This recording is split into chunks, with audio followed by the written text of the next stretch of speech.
بسم الله الرحمن الرحيم والتين والزيتون وطور سينين وهذا البلد المبين لقد خلقنا الإنسان في أحسن تقويم ثم رددناه أسفل سافلين إلا الذين آمنوا وعملوا الصالحات فلهم أجر غير ممنون فما يكذبك بعد بالدين أليس الله بأحكم الحاكمين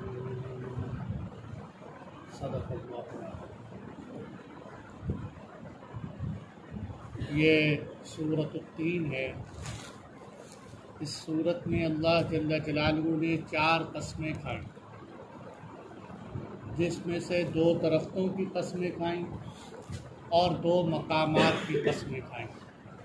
پیچھے بھی ہم کئی مقامات پر پڑھ چکے ہیں کہ اللہ جل جلالہ بہت ساری چیزوں کو قسمیں کھا کر بیان کرتے ہیں۔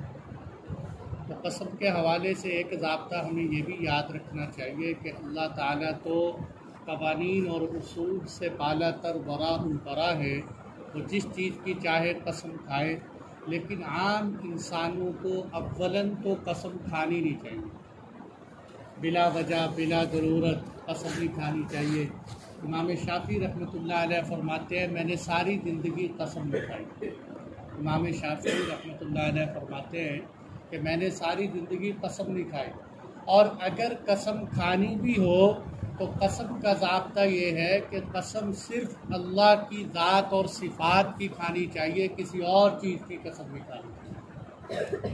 اللہ کی ذات کے علاوہ کسی پیر کی، کسی آستانے کی، کسی والدین کی، اپنے سر کی، اپنے بچوں کی، یہ قسم کھانا کوئی معمولی گناہ نہیں، بہت بڑا گناہ ہے۔ آپ صلی اللہ علیہ وسلم نے فرمایا من حلف بغیر اسم اللہ فقد کفر، ایک روایت میں فرمایا فقد اشرک، کہ جس نے اللہ کے نام کے علاوہ کسی اور کی قسم کھائی اس نے شرک کیا، اس نے کفر کیا ایک روایت کے مطابق۔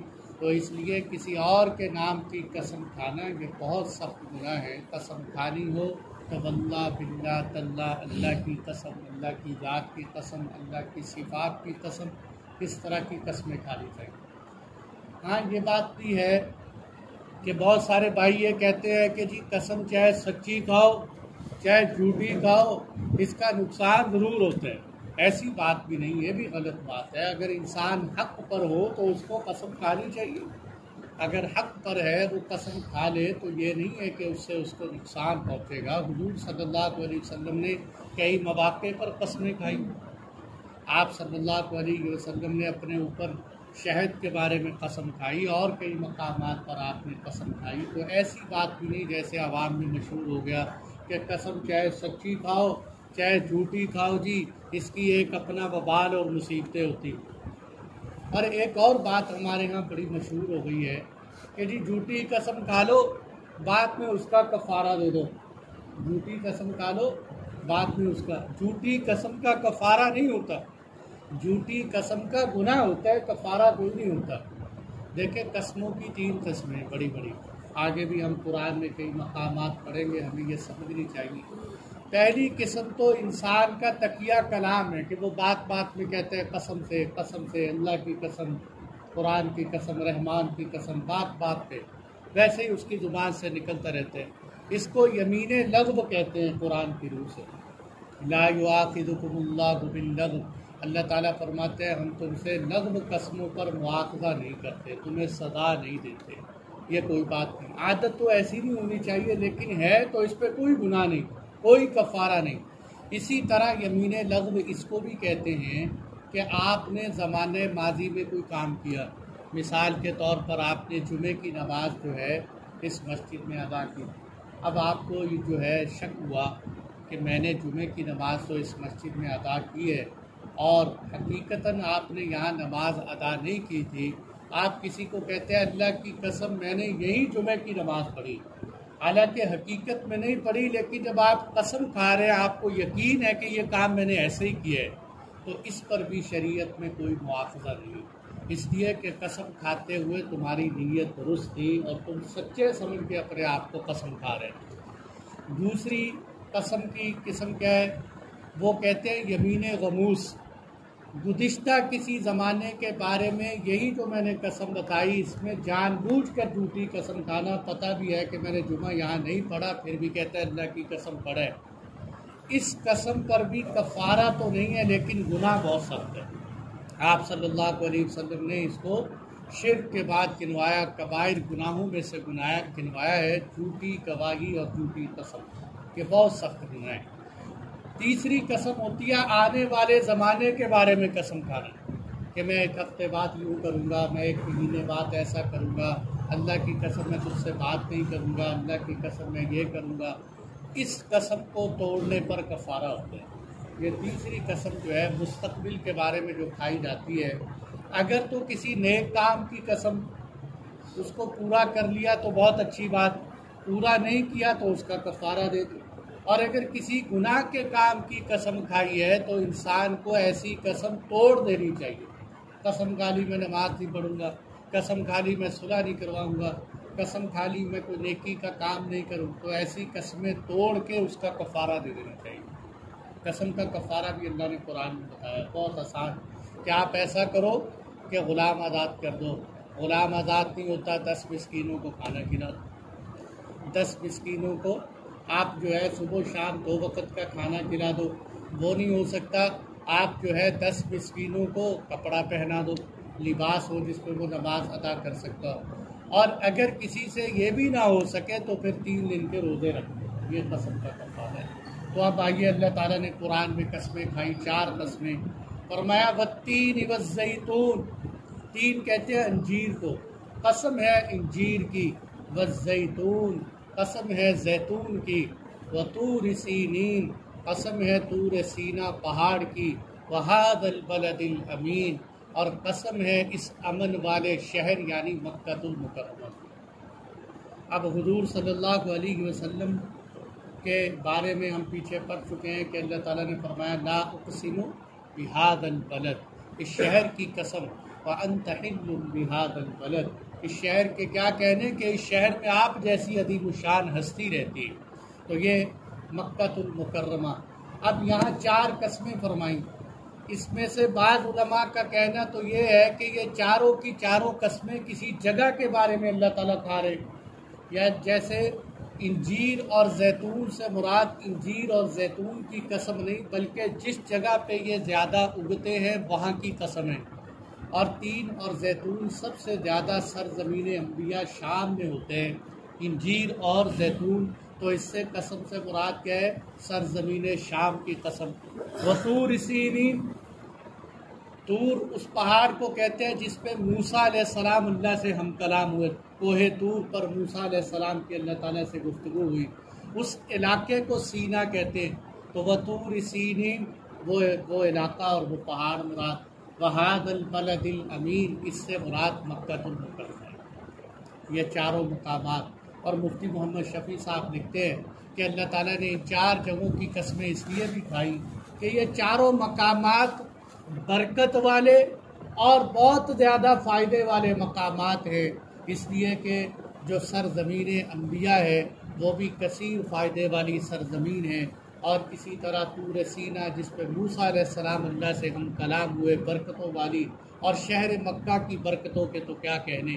تو اس طرح یہ برکتوں کے اعتبار سے ایک جیسے، جبکہ کثیر علماء کی رائے یہ ہے کہ ایسے نہیں ہے جیسے یہ کہا گیا، بلکہ اس سے مراد 3 سے مراد حقیقت میں انجیر ہی ہے، اور زیتون سے مراد زیتون کا درخت ہی ہے۔ تو اس اعتبار سے یہ ہو گیا کہ یہاں اللہ تعالیٰ نے 2 پھلوں کی قسمیں کھائیں اور 2 جگہوں کی قسمیں کھائیں۔ پہلے نمبر پر جس پھل کی قسم کھائی، فرمایا انجیر کی قسم۔ انجیر بہت فائدے والا پھل ہے۔ آپ صلی اللہ علیہ وسلم کے سامنے انجیر پیش کی گئی تو آپ نے صحابہ کرام سے فرمایا کہ کھاؤ بھائی اس انجیر کو کھاؤ، اور آپ نے فرمایا کہ اگر میں یہ بات کہتا کہ جنت کا پھل فلاں ہے تو میں کہتا کہ انجیر جنت کا پھل ہے۔ تو انجیر کے جنت کا پھل آپ صلی اللہ علیہ وسلم نے اس کو بتلایا۔ اور یہ جنت کا پھل اس اعتبار سے بھی ہے کہ آپ جتنے بھی پھل دیکھیں، آپ دیکھیں بادام کھانے کے لیے ہمیں چھلکا اتاریں گے تو اندر سے گری کھا سکے، اور کیلے کے لیے چھلکا اتار کے چھلکا نہیں کھا سکتے، کیلے کا مواد کھائیں۔ تربوز ہے، خربوزہ ہے، بہت ساری پھل ایسے ہیں کہ ان کا چھلکا نہیں استعمال ہوتا، اور کھجور ہے اس کی گٹھلی استعمال نہیں ہوتی۔ لیکن یہ انجیر ایک ایسا پھل ہے کہ جس کی ہر چیز استعمال ہوتی، اس میں کوئی گٹھلی نہیں، کوئی ایسا چھلکا نہیں کہ جس کو اتار کے پھینکا جائے، اندر سے کھایا جائے۔ تو اس اعتبار سے کیونکہ جنت کے پھلوں میں بھی گٹھلیاں نہیں ہوں گی، تو انجیر کے اندر بھی کوئی گٹھلی نہیں ہوتی، تو اس اعتبار سے یہ بڑا مفید ہے۔ اور اچھا یہ بھی ہے کہ آپ دیکھو، ابھی مثال کے طور پر کوئی بھی پھل ہے وہ ایک دفعہ لگتا ہے، دوسری ایک دفعہ اس کو اتارنے تو سال بعد دوبارہ پھل واپس آتا ہے۔ انجیر ایک ایسا پھل ہے، اس کو اتارتے رہو پھر لگ جاتا ہے، بار بار لگتا رہتا ہے۔ تو اس اعتبار سے بھی انجیر بہت زیادہ فائدے والا۔ اور تیسرے نمبر پر کھجور کے لیے کتنا لمبا درخت، کون چڑھے کون اس سے اتارے؟ انجیر کا چھوٹا سا درخت، ہر بندہ اس سے پھل توڑ سکتا ہے۔ تو اس اعتبار سے بھی، اور بڑی بڑی علماء نے اس پر انجیر پر کتابیں لکھی ہیں کہ انجیر کا صحت کو کیا فائدہ ہے۔ یہاں تک کہ علماء نے لکھا ہے کہ انجیر ایک ایسا پھل، آج دیکھو میرے دوستو، آج ہم جو ہے ایسے فاسٹ فوڈ کے پیچھے اور جناب ایسی غذاؤں کے پیچھے لگ گئے جس سے ہماری صحت کا بہت زیادہ نقصان ہو رہا ہے۔ انسان کو اپنی صحت کا لحاظ کرنا یہ شریعت کا تقاضا ہے۔ ایسے پھل قرآن میں جتنے بھی اللہ تعالیٰ نے پھل بیان کیے ہیں ان میں حکمتیں۔ تو یہ جو انجیر ہے، علماء نے لکھا ہے کہ انجیر جو ہے یہ پیٹ کی بیماریوں کا اکسیر علاج ہے۔ جتنی بھی پیٹ کی بیماریاں اس سے آپ کھائیں، قبض ہو یا کوئی بھی مسئلہ ہو تو اس کے لیے بہترین ہے۔ یہاں تک کہ بواسیر کی بیماری کے لیے بہترین علاج ہے انجیر۔ اور اسی طرح یہ سریع الہضم ہے، بہت جلد ہضم ہوتا ہے، اور انسان کو جو ہے معدے کو تقویت پہنچاتے ہیں۔ اور اسی طرح انجیر کا ایک فائدہ یہ بھی ہے کہ اس سے خون صاف ہوتا ہے، خون کے اندر۔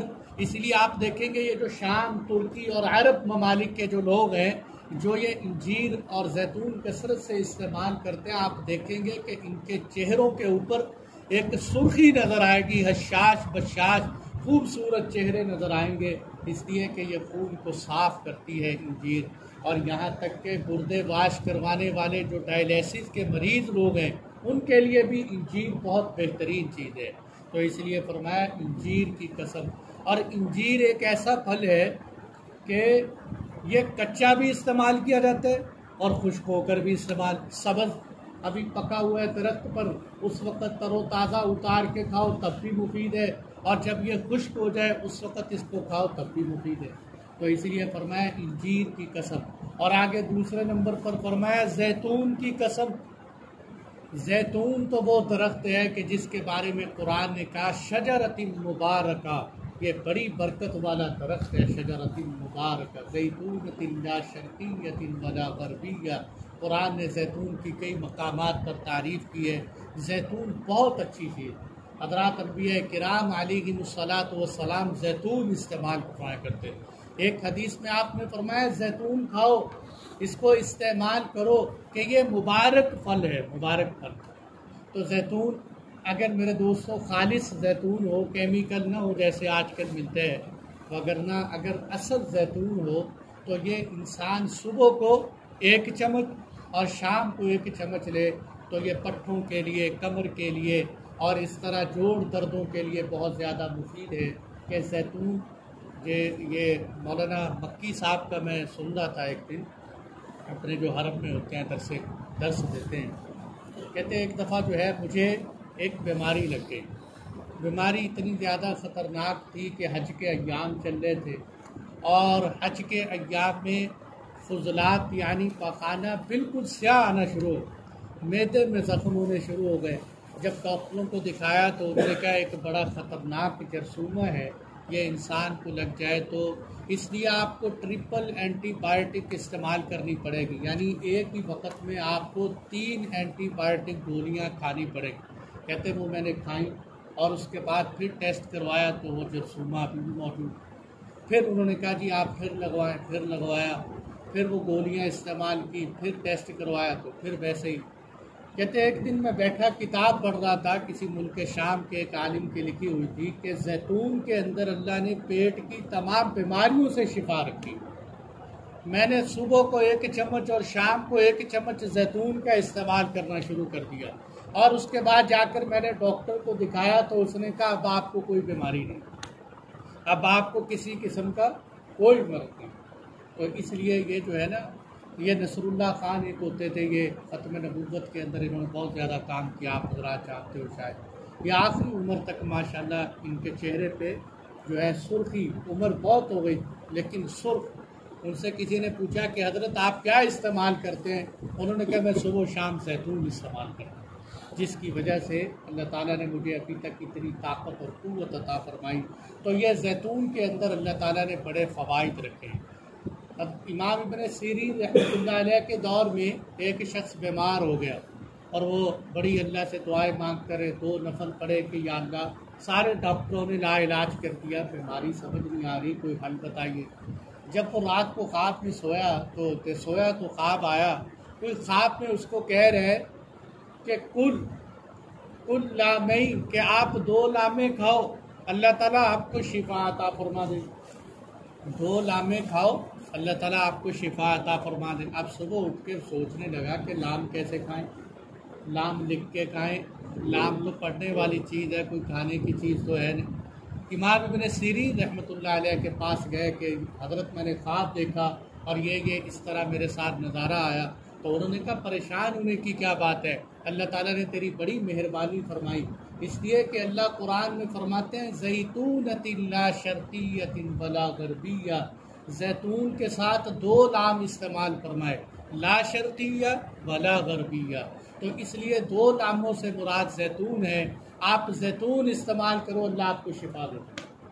تو یہ علماء کی گہری نظر قرآن کے اوپر کہ قرآن میں اللہ تعالیٰ نے کہاں 2 لامیں استعمال فرمائیں. تو اس لیے بھائیو والتین والزیتون، قسم ہے انجیر کی، قسم ہے زیتون کی.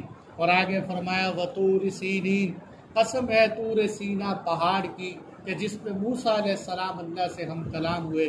40 دن موسیٰ علیہ السلام اس طور سینا پہ کھڑے رہے اور 40 دن آپ نے چلا گزارا. اس لیے تبلیغ والے بھی کہتے ہیں چلا لگاؤ کہ 40 دن میں بڑی اہمیت. 40 دن سے آج لوگ فتوے مانگتے ہیں، یہ 40 دن کہاں سے آ گئے، کدھر سے آ گئے. بھئی یہ نہیں کہتے تبلیغ والے کہ 40 دن لگانا فرض ہے، واجب ہے، نہیں لگاؤ گے گناہ گار ہو جاؤ گے. وہ کہتے ہیں ایک اصلاح امت کا ایک ذریعہ اور رستہ ہے.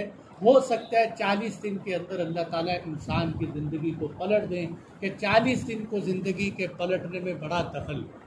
دیکھو نا موسیٰ علیہ السلام سے کیا فرمایا، 40 لیلہ، کہ طور سینا پہ 40 دن رہو. اور حدیث مبارکہ میں کیا ہے کہ جس نے مسجد نبوی میں 40 نمازیں پڑھی جماعت کے ساتھ، 40 نمازیں جماعت کے ساتھ پڑھی تو اللہ تعالیٰ ایسے شخص کو جہنم سے بری کر دیتے. 40 نمازیں، وہاں بھی 40 کا تذکرہ فرمایا. انسان کی پیدائش کے اندر بھی 40، نطفے سے علقہ، پھر مضغہ، پھر لوتھڑا، پھر ہڈیاں، یہ 40 دن میں بڑھتے ہیں. تو 40 دن کا انقلاب انسان کی زندگی میں بڑا انقلاب ہے. اس لیے موسیٰ علیہ السلام بھی طور سینا پہ اللہ تعالیٰ سے 40 دن ہم کلام ہوئے. آگے فرمایا وَهَذَا الْبَلَدِ الْأَمِينَ، اس مبارک امن والے شہر کی قسم. امن والے سے مراد کیا ہے کہ جیسے قرآن نے کہا حرمًا آمینہ، کہ مکے کی سرزمین آمین، حرم آمین ہے. کیا مطلب؟ جو شخص دنیا میں اس حرم کے اندر داخل ہو گیا وہ دنیا کی تکلیفوں سے بری ہو جاتا ہے، اور آخرت کے اعتبار سے اللہ اس کو گناہوں سے محفوظ کر دیتے ہیں. اس لیے بہت مبارک سرزمین ہے. کہیں اللہ تعالیٰ اس کو کعبہ فرماتے ہیں، کہیں حرمًا آمینہ فرماتے ہیں، کہیں ام القریٰ فرماتے ہیں، اور کہیں فرماتے ہیں کعبۃ بالغ جو ہے ہدیم بالغ الکعبہ. تو اس طرح اللہ تعالیٰ نے کئی مقامات پر اپنے شہر مبارک کی، ہم پیچھے پڑھ چکے ہیں لا اقسم بہذا البلد وانت حل بہذا البلد، وہ بھی مکہ المکرمہ سرزمین کی قسمیں تھی. تو اس لیے یہ شہر بہت معظم ہے. تو اور یہ بھی دعا مانگنی چاہیے کہ اللہ تعالیٰ اس شہر مکہ، یہ بات اپنی دعاؤں میں عام کر لو میرے بھائیوں، یہاں دعائیں مانگا کرو، اس شہر مکہ کی حفاظت کی دعائیں بھی مانگا کرو۔ اس وقت سارا کفر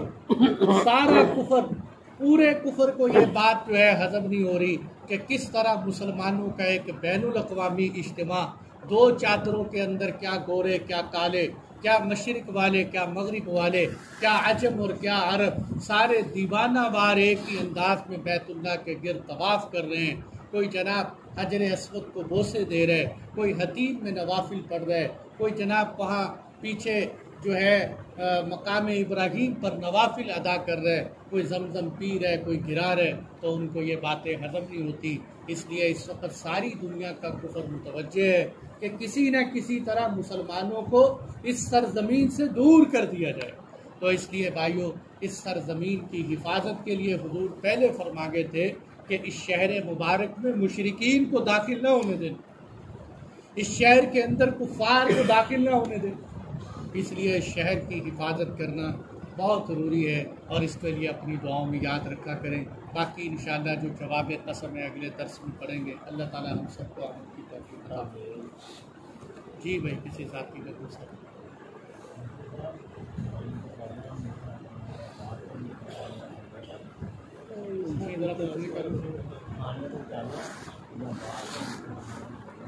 ہاں بھائی کا سوال بہت اچھا ہے کہ کھانے سے پہلے میٹھا کھانا یا کھانے کے بعد میٹھا کھانا یہ سنت ہے کہ نہیں؟ دیکھیے، یہ آپ صلی اللہ علیہ وسلم کے بارے میں روایت میں یہ تو آتا ہے، اماں جان عائشہ فرماتی ہیں کہ حضور صلی اللہ علیہ وسلم میٹھا اور شہد بہت پسند فرماتے ہیں۔ حضور میٹھا اور شہد بہت پسند، میٹھے سے مراد یہ چینی نہیں، میٹھی چیزیں، قدرتی میٹھی چیزیں آپ صلی اللہ علیہ وسلم پسند فرماتے ہیں۔ لیکن کہیں بھی یہ بات جو ہے اس طریقے سے ثابت نہیں کہ حضور کا معمول تھا کہ آپ ہر دفعہ کھانے کے بعد میٹھا کھاتے یا کھانے سے پہلے میٹھا کھاتے تھے۔ یہ حضور صلی اللہ علیہ وسلم کا معمول روایات میں نہیں ہے، اس لیے یہ عادات میں سے ہو سکتا ہے، سنتوں میں سے نہیں ہے۔ اور ہاں یہ بات تو ہے کہ حضرت اکراش ایک صحابی رسول فرماتے ہیں، حضرت اکراش فرماتے ہیں کہ میں آپ صلی اللہ علیہ وسلم کے ساتھ کھانا تناول فرما رہا تھا، تو آپ صلی اللہ علیہ وسلم نے کھانے کے بعد کھجور کھائی، تو اس سے پتہ چلتا ہے کہ کھجور میٹھی چیز ہے۔ وہاں اللہ کے نبی صلی اللہ علیہ وسلم نے میٹھا کھایا، لیکن یہ حضور صلی اللہ علیہ وسلم کا کوئی مستقل معمول نہیں تھا، کیونکہ وہاں تو حال یہ تھا کہ 2 مہینے چولہے نہیں جلتے، 3 مہینے تک کھانے نہیں ملتے۔ آج یہ جو ہم صحابہ کرام کی بات چیزوں کو نا پہلے دبا کے 1 گھنٹہ لگاتار 7-8 آئٹمیں کھاتے ہیں، اور پھر میٹھا کھانے کے لیے کہتے ہیں جی میٹھا کھانا بھی سنت ہے، آپ کوئی سویٹ ڈش لاؤ جی میٹھا کھانا۔ تو صحابہ کرام نے بھوک کی زندگی برداشت کی، وہ کبھی کھجور مل جاتی صبح کو، کبھی شام کو۔ ہمارے استاد فرمایا کرتے تھے کہ اللہ کے نبی صلی اللہ علیہ وسلم سے ناشتہ کرنا ہی ثابت نہیں کہ آپ صلی اللہ علیہ وسلم ناشتے کرتے۔ صحابہ کرام نے تو بھوک مشقت کی، یہ جو ہم ان پر پورا پیٹ بھر کے اس طرف پھر حدیثوں کی طرف جاتے ہیں نا، اس طرح کے فضائل کھانے کے لیے ہمیں اپنی کنی لگانے چاہیے۔ اس لیے میٹھا کھانا نہ کھانے سے پہلے نہ کھانے کے بعد۔ ہاں بعض فقہا نے یہ لکھا ہے کہ کھانے سے پہلے اور کھانے کے بعد کسی نمکین چیز سے ابتدا کرنی چاہیے، لیکن یہ بھی مستحب تو کہہ سکتے ہیں، سنت نہیں۔ اور بھائی کسی کا کوئی سوال؟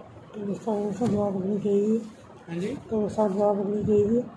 قبرستان، دیکھیں قبرستان میں دعا تو مانگنی چاہیے۔ ان بھائی کا سوال یہ ہے کہ قبرستان میں دعا مانگنا، قبرستان میں دعا مانگنا چاہیے۔ دعا جیسے ہم سیکھتے ہیں السلام علیکم یا اہل القبور یغفر اللہ لنا ولکم انتم سلفنا ونحن بالعصر۔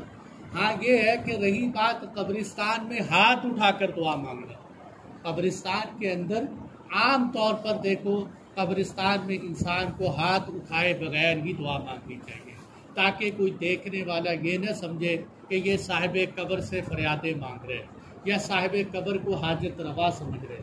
اور اگر کسی انسان کا عقیدہ بھی درست اور اس کے ذہن میں یہ بات بھی ہے کہ میں قبر والے سے نہیں مانگ رہا، اور اس کو کوئی ایسے لوگ بھی نہیں دیکھ رہے کہ جن کا عقیدہ بگڑنے کا خدشہ ہو، تو اس وقت انسان جس طرف چاہے منہ کر کے ہاتھ اٹھا کے بھی دعا مانگ سکتے ہیں، اس لیے کہ حضور صلی اللہ علیہ وسلم سے قبرستان میں ہاتھ اٹھا کر دعا مانگنا ثابت ہے۔ اور بھائی کسی کا کوئی سوال؟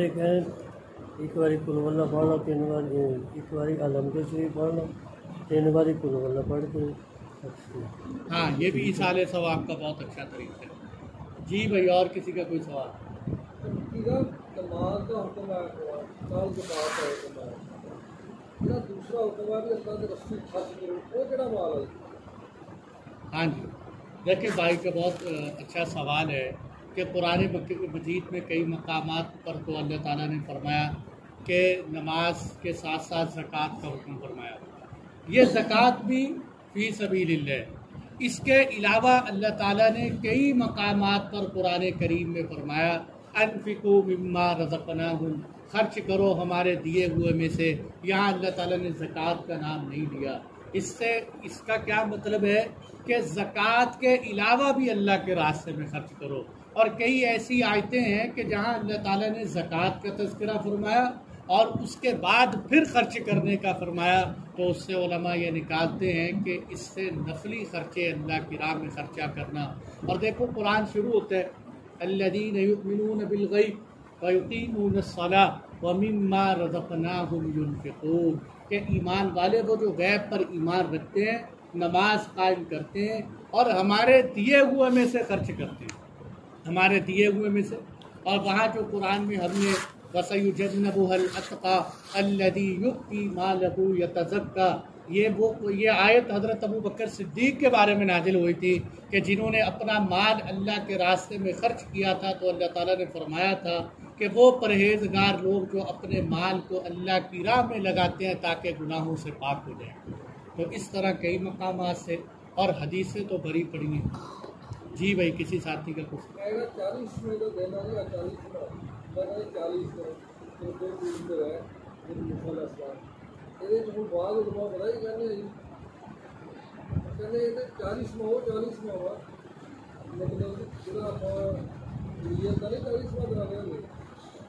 ٹھیک بعض بحث میں بھی کرتے ہیں ان کے 39 مسلمان ہو گئے، 40 اسی ہو رہا ہے، اس وجہ میرا فاروق رضی اللہ تعالیٰ مسلمان ہو، انہوں نے کہا 40 میں تو پورا ہو گیا، اس کو تو ثابت کر دیں۔ اصل میں دیکھو یہ بات تو اصل بات یہ ہے کہ یہ جو ہم 40 سے میں نے جو استدلال کیا، تو یہ ہم پہلی بات یہ ہے کہ ہمارے اور ان کا فرق کیا ہے۔ دیکھو میں نے آپ کو ایک جملہ بولا تھا درمیان میں، آپ حضرات نے شاید نوٹ فرمایا ہو کہ ہم پہلے نمبر پر یہ بات کہتے ہیں کہ یہ کوئی فرض واجب نہیں۔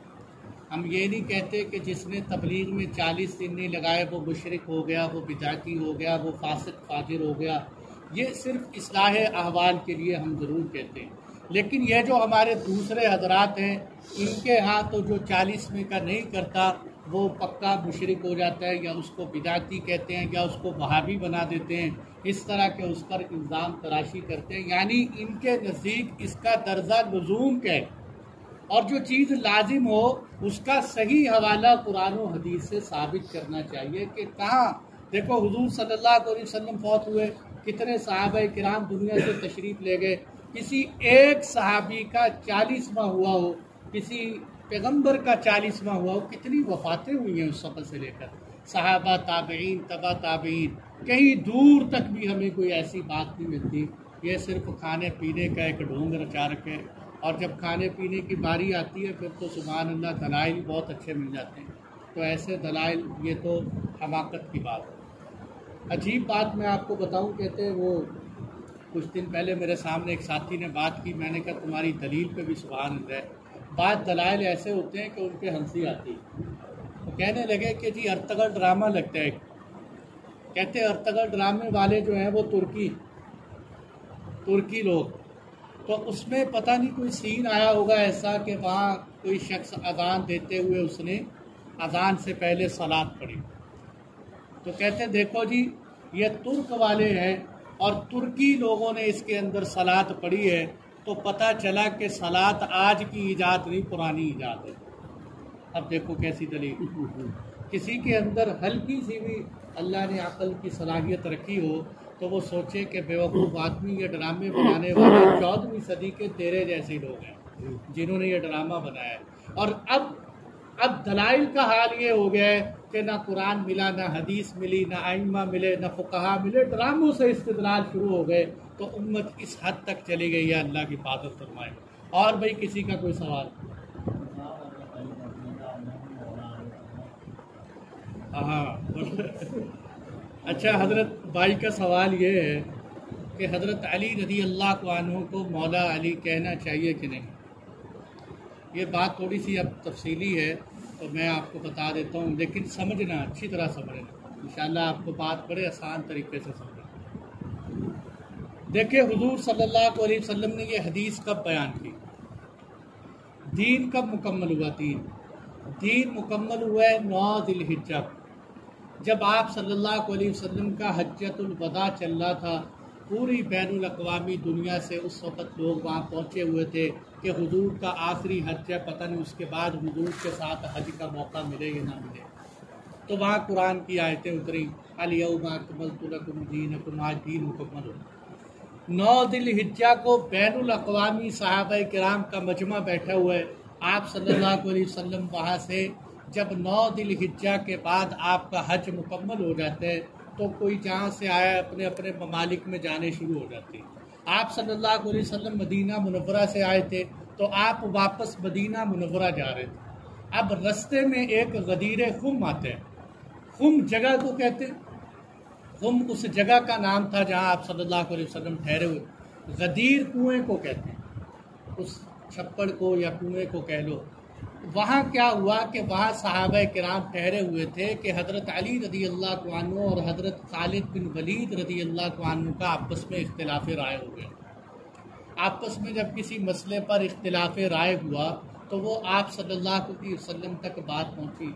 آپ صلی اللہ علیہ وسلم نے اس موقع پر فرمایا، من کنت مولاہ فہو علی مولاہ، کہ جس کا مولا میں ہوں حضرت علی اس کے مولا ہے، جس کا مولا میں ہوں علی اس کے مولا ہے۔ اب یہاں پر دیکھیے کہ جو ہمارے بعض حضرات جو ہے وہ یہ کہتے ہیں کہ اس حدیث سے پتہ چلتا ہے کہ حضرت علی رضی اللہ عنہ کی خلافت ثابت ہوتی ہے کہ جس کا میں مولا ہوں علی اس کے مولا ہے، یعنی اللہ کے نبی فرما رہے ہیں کہ حضرت علی خلیفہ ہے۔ اب یہاں تھوڑی سی عقل اگر انسان لگائے تو سمجھ آتی ہے کہ حضور صلی اللہ علیہ وسلم نے 9 ذی الحجہ کو حج ہوا اور وہاں آپ نے عرفات میں خطبہ دیا۔ 18 ذی الحجہ کو واپسی پر غدیر خم ایک کنواں ہوا۔ اگر اللہ کے نبی نے خلافت کا اعلان کرنا تھا تو چھپڑ پہ کرنا تھا یا وہ وہاں خطبے پہ کرنا تھا؟ جہاں ساری دنیا جمع تھی وہاں حضور نے خلافت بیان کرنی تھی یا اس کنویں پر بیان کرنی تھی کہ جہاں چند 2 صحابہ کرام؟ اور پھر تناظر یہ ہے کہ آپ صلی اللہ علیہ وسلم نے یہ حدیث اس لیے فرمائی کہ آپ نے فرمایا صلح کروانے کے لیے دونوں کے درمیان کہ جس کا میں دوست ہوں علی اس کے دوست ہیں۔ مولا کا ترجمہ دوست بھی ہوتا ہے، مولا کا ترجمہ سردار بھی ہوتا ہے، مولا کا ترجمہ آقا بھی ہوتا ہے، کئی تراجم مولا کے آتے ہیں۔ لیکن حضور نے جس موقع پر یہ بات فرمائی آپ نے دونوں کے درمیان صلح کروانے کے لیے فرمایا کہ جس کا میں دوست ہوں علی اس کے دوست ہیں۔ ایسا نہ ہو کہ علی کو دکھ پہنچاؤ اور مجھے اپنا دوست سمجھو، علی کو دکھ نہ پہنچاؤ۔ اس موقع پر حضور صلی اللہ علیہ وسلم نے یہ حدیث فرمائی۔ یہاں میرے دوستو یہ حدیث اگرچہ کسی حد تک ضعیف، لیکن ہم اس بات کی طرف نہیں جاتے، لیکن اس بات کی طرف اگر ہم آ جائیں کہ یہاں آپ نے یہ جو فرمایا جس کا مولا میں ہوں علی اس کے مولا ہیں، تو اگر ہم علی مولا کہتے ہیں تو علی محمد کیوں نہیں کہتے؟ آپ نے یہ شرط لگائی نا کہ جس کا مولا میں ہوں علی اس کے مولا ہیں، تو علی تو مولا ہوئے، محمد صلی اللہ علیہ وسلم مولا نہیں ہوئے۔ آج تک کبھی کسی نے کہا ہو کہ حضرت محمد مولا علیہ السلام؟ آپ صلی اللہ علیہ وسلم کو تو کوئی مولا نہیں کہتا۔ پھر اللہ تعالیٰ کے بارے میں ہم قرآن میں پڑھتے ہیں انت مولانا فانصرنا علی القوم الکافرین، سورہ بقرہ کا بالکل آخر ہے کہ آپ ہمارے مولا ہیں۔ تو اللہ تعالیٰ کو ہم نہیں کہتے مولا اللہ، بلکہ اس لیے یہ مولا کہنے میں اگر کوئی آدمی یہ نیت رکھتا ہو کہ مولا سے مراد یہ ہے کہ حضرت علی جو ہیں اس کے دوست ہیں تو کہنے میں حرج نہیں۔ لیکن بات اب یہ ہو گئی ہے کہ اہل تشیع اور اس طرح کے جو حضرات ہیں انہوں نے اس کا مطلب یہ لے لیا کہ حضرت علی بھی خدا ہیں، حضرت علی بھی مشکل کشا ہیں، حضرت علی بھی حاجتیں پوری کرتے ہیں، اور یہ قرآن سے پتہ چلتا ہے کہ جب کوئی جملہ دشمنان اسلام کا شعار بن جائے تو اس جملے کو چھوڑ دینا چاہیے۔ جب کوئی جملہ صحابہ کرام، جب آپ صلی اللہ علیہ وسلم بات کرتے تو صحابہ کرام سے متوجہ ہوتے تو صحابہ حضور سے فرماتے راعینا، اے اللہ کے نبی مجھے بات سمجھ نہیں آئی، دوبارہ بات سمجھائیں، ہماری رعایت رکھیں۔ وہاں مشرکین بھی بیٹھے ہوتے تھے، منافقین بیٹھے ہوتے تھے۔ منافقین کیا کرتے کہ وہ راعینا کو راعینا کہنا لگے۔